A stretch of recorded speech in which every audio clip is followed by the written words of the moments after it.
जी students, exercise number जो last मैंने आपको वीडियो सेंड की थी वो थी आपकी 2.3 की, जो हमने क्लास में भी वाइंड अप की थी। बस थोड़ा सा मैं आपको रिवाइज करवाना चाह रही थी। 2.4 भी मैंने आपको कहा था आप कर लीजिएगा, क्योंकि बहुत अच्छी तरह से मैंने करवाई थी। ये जो स्टूडेंट्स न्यू थे वो कोशिश करें कि अब घर पे अपना काम वाइंड अप करें, क्योंकि नेक्स्ट जब आप स्कूल आओगे दोबारा से तो आप लोगों को फिर जो है वो नेक्स्ट चैप्टर नंबर 3 से स्टार्ट करवाया जाएगा, या फिर अगर 3 अगर ऑनलाइन क्लासेस में स्टार्ट होता है तो फिर जैसे जैसे होता जाएगा फिर उसके फर्दर बाद वाली चीज़ें होंगी, दोबारा रिपीट नहीं होगा। ठीक है, इसलिए मैं अब दोबारा से अभी रिपीट करवा रही हूँ कि जिन स्टूडेंट्स का पीछे से रहता था वो अपना वो जो है वो कर लें फिर। अच्छा, 2.4 फिर आप लोग देख लीजिएगा, कर लीजिएगा, को मैंने करवा दी थी। 2.5 आज करनी है। 2.5 करने से पहले आपको पता है कि मैंने कॉम्प्लेक्स नंबर्स की डिटेल बड़ी अच्छी तरह से आपको बताई थी कि रियल नंबर्स अभी तक तो हम पढ़ते आ रहे हैं। ठीक है, पेज नंबर है जी ये 47। रियल नंबर हमने बहुत पढ़ लिए हैं। अब रियल नंबर से आगे हट के थोड़ा बड़ा सेट आपके पास आ गया, जिसको हमने कॉम्प्लेक्स नंबर्स कहा था। मैंने आपको कहा था ये पैराग्राफ रीड कर लीजिएगा। तो उसमें हमने कुछ टर्म्स पढ़ी थी, आयोटा और आयोटा स्क्वायर की टर्म पढ़ी थी, और definition of a complex number भी पढ़ी थी। तो वो मैं थोड़ा सा रिवाइज करवा दूँ ताकि आपको याद आ जाए। ये बुक से देखिएगा, यहाँ पर तो इतना अच्छे से क्लियर नहीं नज़र आ रहा वीडियो में। A number of the form a plus b iota, and where a and b are the real numbers and iota below is equal to -1 is called the complex number and it is presented by the z। मैंने ये बात आपको बताई थी बेटा कि आपके पास जो होता है कॉम्प्लेक्स नंबर किस फॉर्म में होता है, ए प्लस बी आयोटा की फॉर्म में होता है। ठीक है, ए प्लस बी आयोटा की फॉर्म में आपके पास होता है कॉम्प्लेक्स नंबर। इसमें क्योंकि अब इसमें जो ये ए और बी है ये रियल नंबर्स होते हैं। ये किसको बिलोंग कर रहे होते हैं? ये रियल नंबर्स को बिलोंग कर रहे होते हैं। और ये जो आयोटा होता है ये जब इसमें ऐड होता है तो ये इसको कॉम्प्लेक्स बनाता है। क्योंकि हमने कहा था रूट माइनस रूट वाली वैल्यू हमने नहीं सॉल्व की थी रियल में, अब इसमें ये आ गई है। सपोज हमने कहा था हमने ए की जगह अपनी मर्जी से कोई वैल्यू दी, बी की जगह हमने अपनी मर्जी से कोई भी वैल्यू दी और आयोटा साथ में डाल दिए। ठीक है, तो जब हमने इसको देखा तो हमारे पास ये वैल्यूज़ किस चीज़ की आ गई, ये आपके पास कॉम्प्लेक्स नंबर्स बन गए। ठीक हो गया जी। तो बेटा इसके बाद देखिए कोई भी नंबर ले लें, मैंने आपको कहा ए और बी, तो ये डेफिनेशन इसी तरह से देख लीजिएगा। और लास्ट में उसने ये कहा है कि जब आप किसी दो वैल्यूज़ को प्लस करके लिखते हो ऐसे, आपको पता है वो वैल्यू खुद से नेगेटिव भी हो सकती है। तो एडिशन की फॉर्म में जब हम लिखते हैं जिसमें ये जो असल में होते रियल नंबर हैं, आयोटा इनको कॉम्प्लेक्स बना देता है, तो उसको हम कहते थे, हम उसको रिप्रेजेंट करते हैं जी के साथ। तो जी से रिप्रेजेंट कर दिया, और जी से रिप्रेजेंट करने के बाद ये डेफिनेशन ऑफ कॉम्प्लेक्स नंबर बन जाएगी। अब बेटा जब से हम नेचुरल नंबर की डेफिनेशन पढ़ते थे, नेचुरल नंबर का सेट 1 2 3 और सो ऑन वैल्यूज़ आती हैं। ठीक है, आप जब इसको डिस्क्रिप्टिव फॉर्म में, जब इसको आप सेट बिल्डर नोटेशन की फॉर्म में लिखते थे, आप इसको ऐसे कहते थे कि नेचुरल नंबर के सेट को हम कैसे शो करते हैं, x such that x belongs to natural numbers, and further अगर कोई कंडीशन होती थी तो फिर देते थे आप। इसका मतलब है कि नेचुरल नंबर में किस तरह के एलिमेंट हैं, एक्स ऐसे एलिमेंट हैं सच दैट जो कि एलिमेंट जो है वो एन से बिलोंग कर रहे होंगे। आप कोई भी यहाँ पर सेट लिखते थे सपोज, तो हम उसको भी नहीं, अब जनरली मैंने उसको ऐसे एक सपोज करके लिख के दिखा दी है। ठीक है, तो बेटा ये मैंने क्या कहा है कि अगर मैं इसको यहाँ कोई और नाम दे दूँ, ठीक है, ए नाम दे दूँ ताकि आपको पता चले ये नेचुरल नंबर से बिलोंग करें और वैसे हैं, तो आप जब उसको लिखोगे आप खुद ब खुद पता चल जाएगा वो एन है, क्योंकि यहाँ पर भी एन और यहाँ पर भी एन, वो फिर थोड़ा मुनासिब नहीं लग रहा था। तो इस तरह ये जो है ना, इसमें इसको जनरली सेट को नेम दिया हुआ था हमने ए, और जो इसके अंदर वाले एलिमेंट थे उसको हमने कहा है एक्स। और अगर मैं इसको, आपको पता है वो असल में ये सेट का नेम क्या है, वो नेचुरल नंबर का सेट है। तो ये तो थी जब नेचुरल नंबर की सिंपल सी बात थी। अब अगर मैं कॉम्प्लेक्स नंबर्स की बात करूँ तो वो ये है। अब कॉम्प्लेक्स नंबर एक नंबर है, ये एक नंबर था, इस तरह एक और नंबर आएगा, फिर एक और नंबर आएगा, उन सबको इकट्ठा कर लूँ तो एक सेट बनेगा। उस सेट को भी मैं, यानी ऐसे नंबर है उनको सेट की फॉर्म में लिखूंगी तो वो मैं लिखूंगी G such that G is equal to A plus B iota, यानी वो जी सच दैट वो जी होंगे, वो जी यानी इस तरह के जी, उसके अंदर वाले एलिमेंट को, अलग अलग वाले एलिमेंट को जी कहते हैं, और जब उसका होल सेट आता है उसको आप कहते हो कॉम्प्लेक्स नंबर, सी से डिनोट करते हो। ये बातें मैंने आपको बड़ी डिटेल में बताई हुई हैं क्लास में। और ये देखिए बुक पे डेफिनेशन लिखी है, ये डेफिनेशन और ये डेफिनेशन रिवाइज कर लीजिएगा तो ताकि आ जाए अच्छी तरह से। अच्छा बेटा ये बात एक और छोटी सी रिवाइज करवा दूं कि ए प्लस बी आयोटा जब हम लिखते थे तो इसमें हमने पढ़ा था कि जो इसमें जैसे मैं अगर इसको कोई नंबर दे दूं, यानी कोई इस ए और बी की जगह कोई वैल्यू रख दूं ना, तो 2 + 3 आयोटा लिख दूं अगर मैं, तो इसमें हम ये कह सकते हैं कि जो ए यानी 2 और 3 है, जो पहले तो वो बिलोंग कर रहा है रियल नंबर में से, और जिसमें एयोटा है उसकी वैल्यू है -1 स्क्वायर रूट। ठीक है, अब उसने यहाँ पर बुक पे नीचे लिखा हुआ है, लास्ट वाली लाइन मैंने बतानी थी, the numbers a and b are called the real, यानी जो इसमें ए और बी वाला हिस्सा है ना, यानी ए और बी यानी 2 और 3, इसको कहते हैं रियल पार्ट।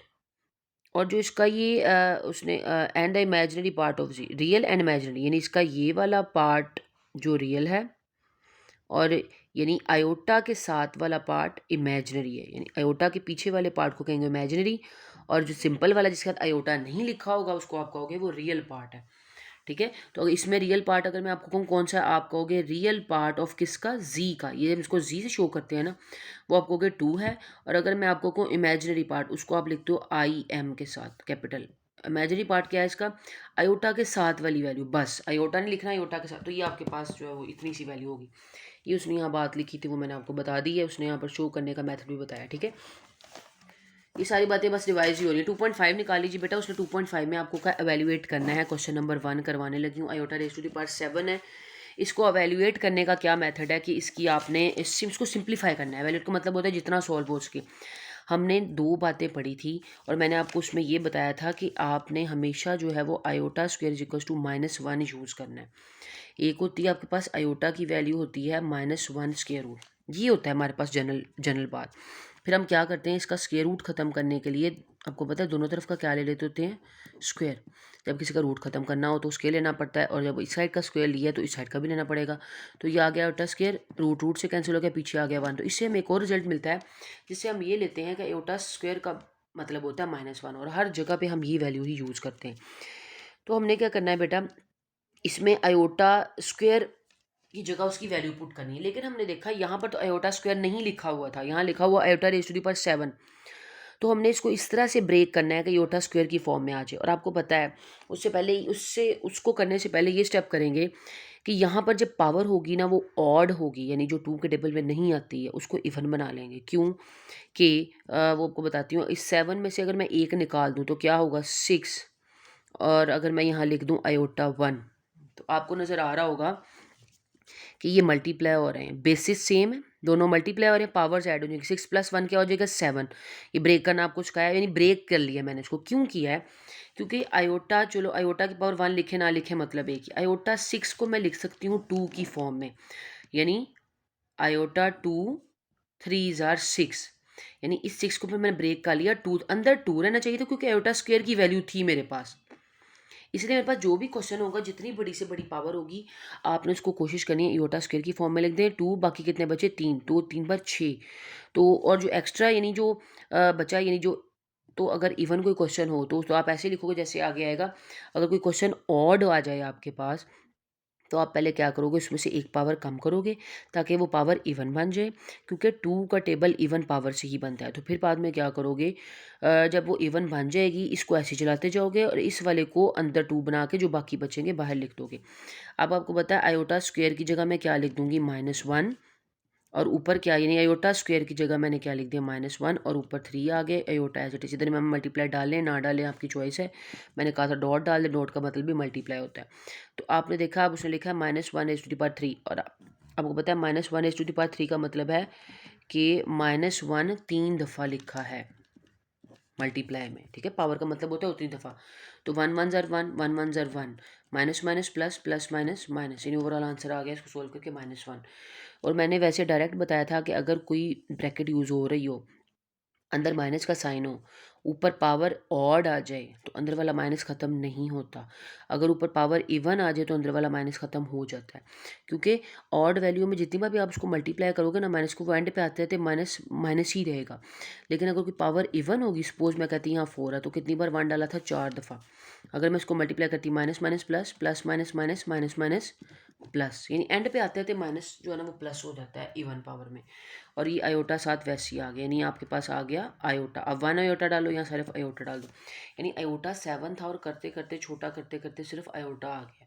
तो ये बेटा आपके पास इसका आंसर है। एक क्वेश्चन मैं आपको इवन वाला करवा देती हूँ जी। इवन वाला बेटा क्वेश्चन है iota raise to the power 50। Iota raise to the power 50 जो है हमें पता है, हमने इसमें यूज़ करना है आयोटा की पावर -1।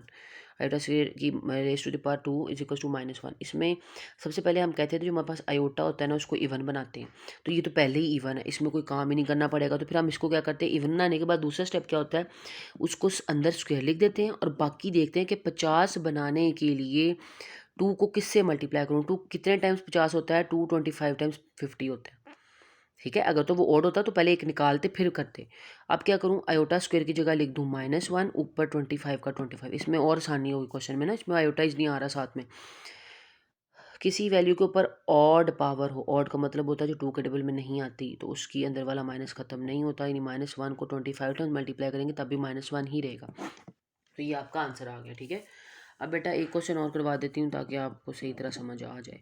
अब बेटा ये माइनस आयोटा की पावर है 5, तो इसमें अब मैं क्या करूँ, पहले इसको, इसमें भी बेटा ऐसे ही करना पड़ेगा कि देखिए ना, पहले तो इवन बनाना पड़ना है, तो 4 में से फिर एक कम करेंगे तो इवन बनेगा। एक कम कर लें ये, और एक आयोटा खाली रह गया। ये देखिए ना माइनस के सारे हैं, तो एक ये माइनस वाला इधर आ गया और ये वाला माइनस, एक आयोटा इसमें से बाहर निकल गया। अगर उसको मैं दोबारा सॉल्व करूँ तो आपको पता है आपके पास क्या आएगा, तो आपके पास आयोटा 5 आ जाएगा। ये 1 इसकी पावर आयोटा है ना, अगर आप इसको ऐसे लिखोगे, ये ऐसे और ये ऐसे ब्रेक का ले, क्योंकि वो अंदर वाली पावर प्लस, ये प्लस हो जाएगी और वो माइनस इसके साथ ऐसे ही आ जाएगा। या फिर आप इसको ऐसे भी लिख सकते हो, क्योंकि माइनस में कुछ बच्चों को कन्फ्यूजन हो जाती है कि आप इस माइनस को बाहर रहने दो, आप इस आयोटा 5 को आयोटा 4 आयोटा आयोटा भी लिख सकते हो। ये माइनस एंड पे सिर्फ यूज़ होगा। ऐसे भी कुछ बच्चे कंफ्यूज भी हो जाते हैं कि माइनस ख़त्म कैसे हुआ, नहीं हुआ। ठीक है, यानी इस माइनस को बाहर लेके चलो, -1 की पावर 5 का लो, क्योंकि इस वैल्यू का मतलब है ये माइनस है। माइनस का मतलब सिर्फ एक माइनस है, और एक माइनस के ऊपर भी 5 की पावर डाली हुई है, इसलिए उसमें भी 5 की पावर डाल दी। ऐसे ले लें, ऐसे ले लें, दोनों बातें एक ही। ठीक है, तो अगर देखें इसको मैं, अगर आप सॉल्व करूं, इसका मतलब ये है कि अगर इसको इसको लेके चलते हैं, आयोटा स्क्वायर, इसको तोड़ा और बाकी कितने बाहर चले गए, 2। ठीक है, 2 चले गए, तो पीछे आपके पास क्या बचा, इसकी जगह डाल दिया माइनस, ये माइनस 7 चल रहा है ना इसके, और ये 2 था, बाकी 2 बाहर चला गया तो 4 हो जाएगा। 2 2 ज़ार दोबारा 4। तो बेटा अब क्या करूँ मैं जी, तो अब बेटा इसको क्या करें, तो ये इसकी पावर जो है वो -1 और ऊपर ये वाला इन इसकी वैल्यू पुट की और ऊपर वाला स्क्वायर ऐसी। तो अब देखिए कि ये माइनस माइनस क्या होगा, +1 और ऊपर वाला स्क्वायर वैसे ही, तो 1 आ जाएगा। ये आयोटा जो था वो 7 चल रहा था बेटा, और ये चलता गया ये मल्टीप्लाई में, तो ये आ गया माइनस आयोटा। ठीक है, तो हमने सॉल्व कर लिया। आप चाहें तो माइनस को बाहर निकालने ज़्यादा आसान रहेगा, ऐसे इसको अंदर सॉल्व कर लीजिए और लास्ट में -1 जो है वो चलता जाएगा। वो कहता है -1 की पावर 5 का मतलब -1 और इसको लेके चलने, यानी आप ऐसे भी कर सकते हो, ऐसे भी कर सकते हो, आपकी चॉइस है, क्लास में करवाया हुआ आपको।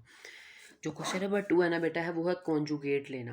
क्वेश्चन नंबर 2 बुक से रीड करें, उसमें उन्होंने कहा हुआ है फाइंड द कॉन्जुगेट। कॉन्जुगेट मैंने आपको बताया था कैसे लेते हैं, पेज नंबर 48 पे इसकी डेफिनेशन भी लिखी है, उसको रिवाइज कर लीजिएगा और फिर क्वेश्चन पे देखें। कॉन्जुगेट का मतलब होता है, सबसे पहले तो हमारे पास एक कॉम्प्लेक्स नंबर है, उसका कॉन्जुगेट लेते कैसे हैं, हम उसको करते हैं लेट।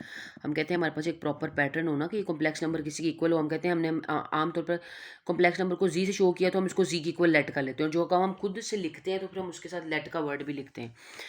तो अपने कॉन्जुगेट का मतलब होता है उस तरफ बार ले लो, दोनों पे बार डाल दो, दोनों तरफ बार डाल दिए।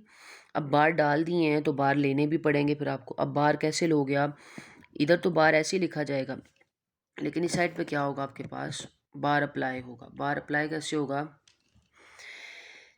कि ये और ये वैल्यू तो वैसे रहेगी, जो दरमियान वाला साइन होगा ना, आयोटा के पीछे वाला साइन वो बदल जाएगा, बस इतना सा होगा।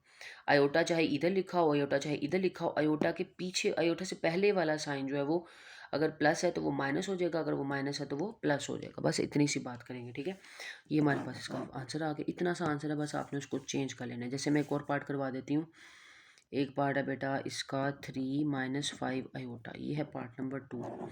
इसका उसने कहा ले, मैंने लेट किया सबसे पहले, ये सोल्यूशन स्टेप बाय स्टेप करने की बजाय मैं आगे आगे लिख रही हूँ। दोनों तरफ का ले लिया बार, अब बार लेना है तो अप्लाई भी करना है। 3 इसके पीछे क्या माइनस, तो अब क्या हो जाएगा प्लस, तो बार खत्म हो गया, मतलब बार लिया गया, तो ये आपके पास आंसर आ गया। ठीक है, एक क्वेश्चन और करवा देती हूँ आपको जी, पेज मिल जाएगा एक क्वेश्चन और बेटा देखिए, इसका पार्ट है, ये पार्ट नंबर 4 देख लें।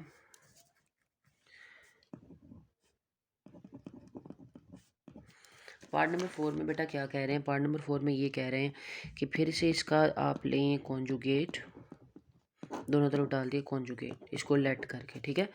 जब आपने कॉन्जुगेट डाल दिया ना इसका, तो फिर जी, तो बेटा इसका आप कॉन्जुगेट लेंगे। कॉन्जुगेट में मैंने आपको यही बताया, ये जी पे तो बाहर रहेगा, आयोटा के साथ वाली वैल्यू, इसके साथ माइनस लिखा है तो लिखा रहे।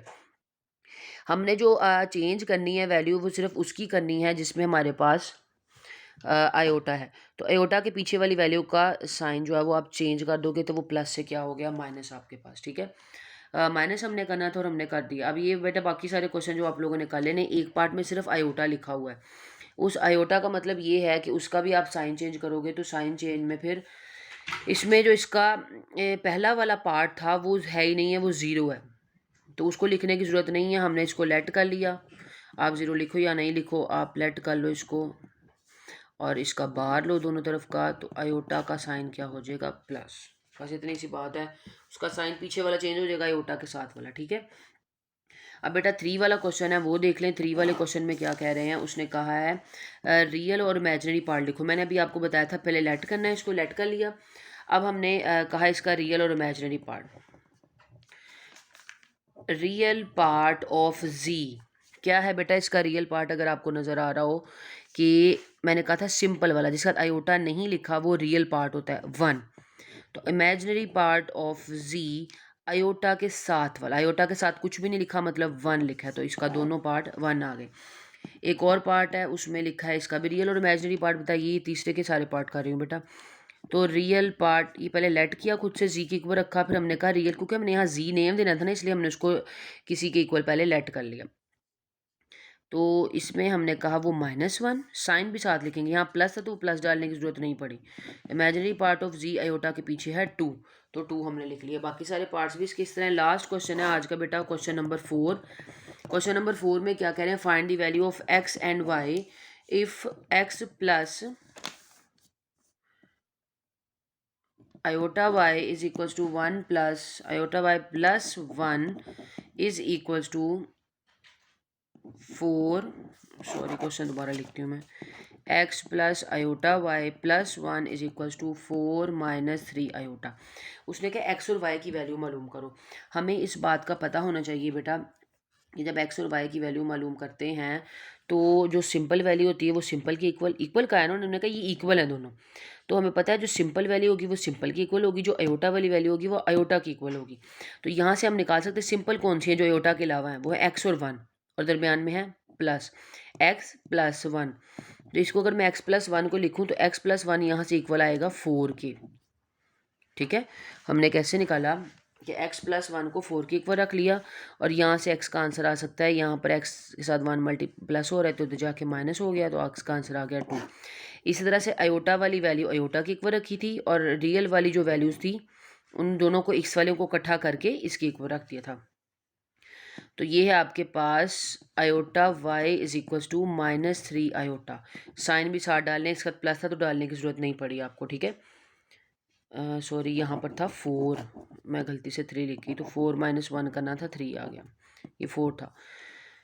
तो अयोटा अयोटा से कोई लिखने की ज़रूरत नहीं है, हमने उसको इग्नोर कर दिए, कट हो गया, तो ये पीछे रह गया iota y equal to -3, iota iota से कट हो गया। तो उसने कहा था y और x निकालो, हमने y और x निकाल लिया। तो बस बेटा ये करनी थी आज के लिए। 2.5 हमारी कंप्लीट हो गई है। नेक्स्ट 2.6 जो है वो कल स्टार्ट करेंगे, तो तब तक के लिए बेटा ओके।